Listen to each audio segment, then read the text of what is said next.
Buenas tardes, el día de hoy les vamos a hablar sobre la fragmentación de las ciencias sociales.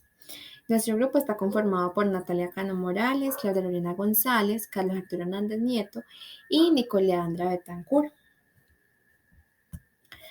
Este trabajo nos permite, mediante el registro de Immanuel Wallerstein, maestro de la sociología histórica, comprender cómo se constituyeron las ciencias sociales y los dilemas confrontados en su proceso. Bueno, el autor Immanuel Wallerstein dice que sus escritos empezaron en el siglo XVIII, en el cual se da la separación entre la ciencia y la filosofía. En tiempos anteriores se definían como conocimiento y no había distinción entre estos dos conceptos. Pero el físico C.P. Snow denominó las dos culturas a los dos términos ciencia y filosofía, quien según él la ciencia era entendida como una búsqueda de la verdad a través de la investigación y la filosofía eran especulaciones y deducciones. En el siglo XVI, XVII y XVIII las universidades eran insignificantes, pero en el siglo XIX hay una reinvención que trajo algo nuevo, afectando la facultad de filosofía y otras facultades, pues se desintegraría posteriormente y se denominaría disciplinas. Estas disciplinas eran dotadas de cátedras y otorgaban títulos académicos. Y es lo que conocemos hoy en día como las universidades, que son las que nos otorgan precisamente esos títulos académicos. Desde el siglo XIX es que conocemos esta nueva universidad. Bueno, dentro del texto, Immanuel Wallerstein nos habla de las líneas de enmarcación, que las líneas de enmarcación, incitan a buscar en los archivos las historias para que sean neutrales. Van en contra de las generalizaciones y buscan investigar de forma más detallada para estudiar el pasado y relacionarlo con el presente, logrando así una mejor claridad frente a la realidad. Bueno, la primera línea de enmarcación nos habla del pasado presente, que es una diferenciación entre la historia tal como se reorganizó en el siglo XIX y el trío conformado por la sociología, la ciencia, la política y la economía. Se dice que los académicos incurren en prejuicios cuando hablan de los hechos que involucran sus propias sociedades. Además, la realidad objetiva del archivo se impone en el estudioso.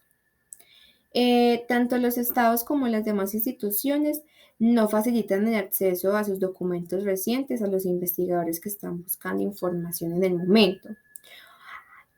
Hasta hoy en día los documentos de Estado están en secreto, incluso hasta por 20, 30, 50, 100 años y han estado aún más. Y para poder entender los archivos se debe estar bastante bien informado para comprender el contexto cultural en el que se encuentran en el momento. Bueno, la segunda es el trío nomotético, que está conformado por la sociología, la ciencia política y la economía. El trío nos habla sobre que cuán más cuantitativos sean los datos, es mejor el análisis frente a los argumentos que resultan para el investigador. Para hablar de investigación y de verdad científica se debe tomar como evidencia los documentos escritos en la época en cuestión, ya que si se estudian siglos o años después encontramos resultados diferentes y consultamos propósitos diferentes con el que fue investigado inicialmente. Si se quiere llegar a una verdad científica, también es bueno saber que el trabajar con archivos de épocas atrás lo lleva a ser más detallado aún. La tercera línea de enmarcación tiene que ver con la existencia de las ciencias sociales nomotéticas, que son la sociología, la ciencia política y la economía. Y básicamente el punto de vista dominante a nivel mundial del liberalismo era el que el Estado, el mercado y la sociedad eran tres entidades diferenciadas. En líneas generales, eso fue lo que pasó. De esto surgió el propio sistema universitario dividido entre las ciencias naturales, las humanidades y las ciencias sociales. Básicamente, eso es lo que significa filosofía versus ciencia. A continuación les va a hablar mi amiga Claudia Lorena, mi compañera de trabajo, sobre la internacionalización de las ciencias sociales. La internacionalización de las ciencias sociales. Wallinger argumenta que la producción del conocimiento en las ciencias sociales ha sido dominada por los países occidentales y esto ha llevado a una visión limitada y sesgada del mundo. Este autor propone una reorganización de las ciencias sociales para incluir perspectivas neooccidentales y para abordar temas globales de la desigualdad económica y la pobreza.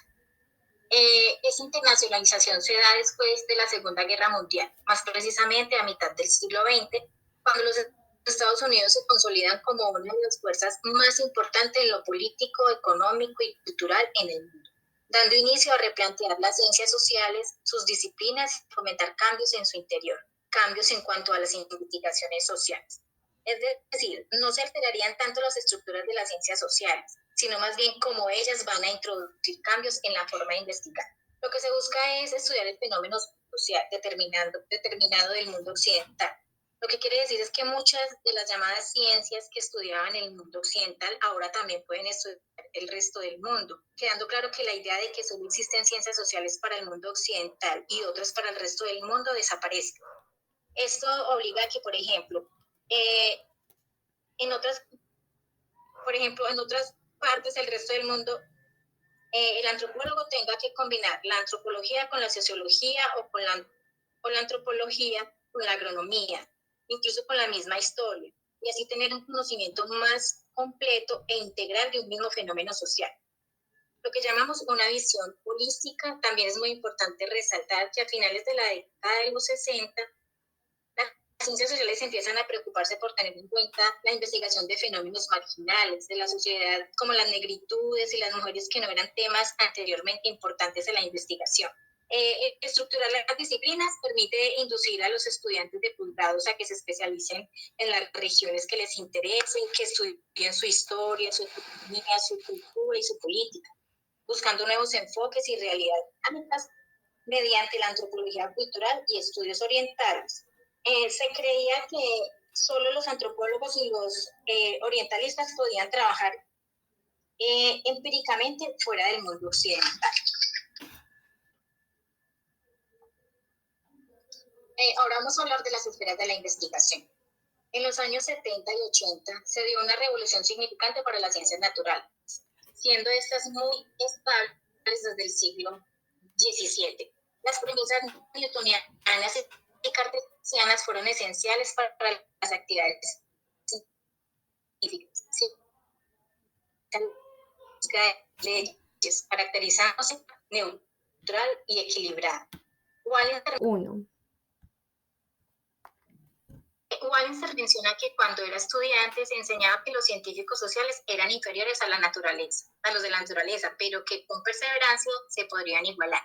Las ciencias sociales y naturales se han ido articulando, pero no sobre el modelo newtoniano, sino sobre la base de premisas que anteriormente fundamentaban las ciencias sociales.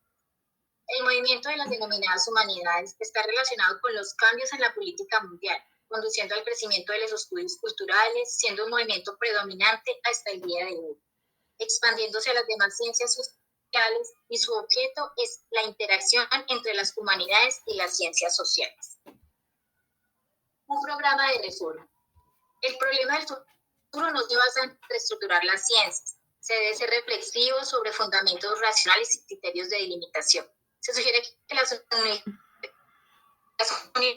deben pensar que las ciencias sociales pueden ser centrales. Estas deben solo de ámbito de producción y reproducción de conocimiento, ya que con la expansión de estas y de la comunidad estudiantil, el sistema universitario se ha desescolarizado debido a la presión social exigida. Este es nuestro cierre. Muchas gracias por su participación.